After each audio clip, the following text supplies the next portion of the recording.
So, if you're wondering if there's any weight savings by installing the BAC2000 compared to the Sur Ron controller, there is. This is 4 pounds 4 ounces, so it's almost twice as heavy as the BAC2000. So, all right, it's a lot smaller too. By the way, I think it's gonna go something like that.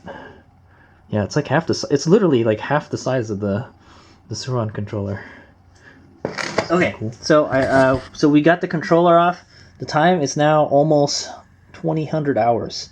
We started this at 1920, so it took me 40 minutes to get to where we are.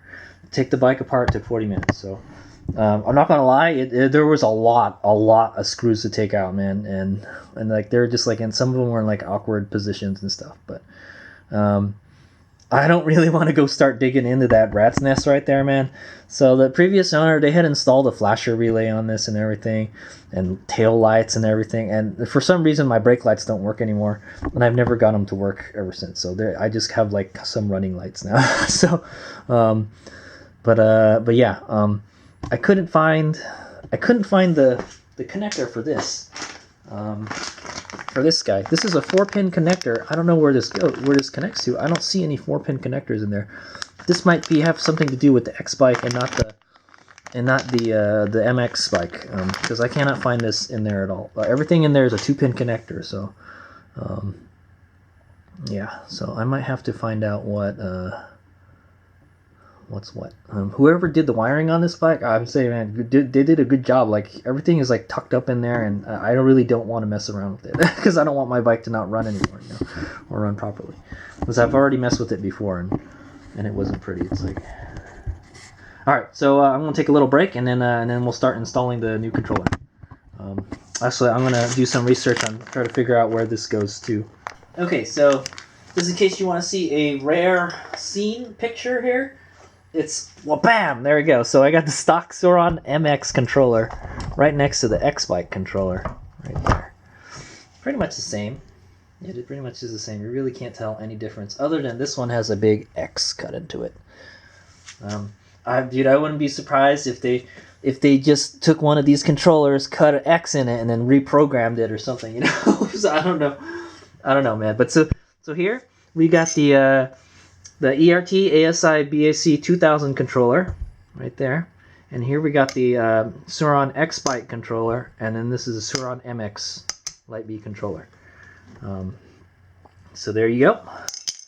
Go flip them over. Oh yeah, okay. So I did watch a video. I watched a video on how to take the controller off, and then in the video they went and they compared the two controllers. It was from Lunicycle, by the way, and they said this triangular connector goes to nothing. So when I pulled it out, I was like surprised, like, well, where does this go? Like, this goes to nothing. Here there's a plug on it that goes to nothing.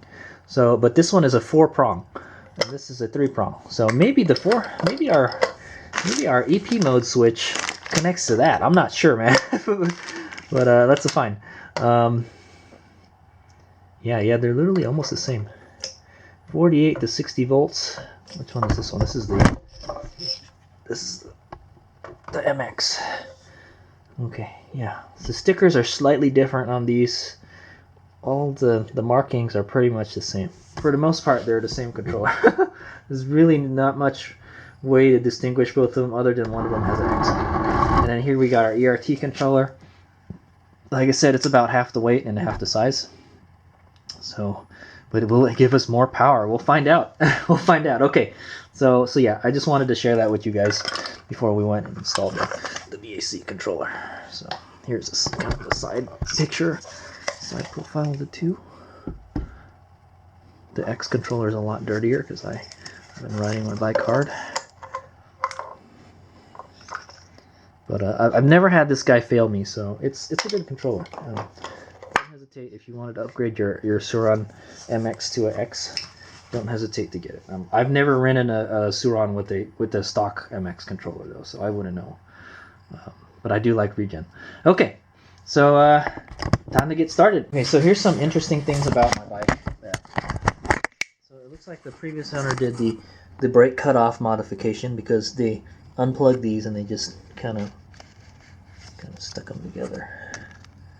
Yeah, well that's what this unplugged thing is here.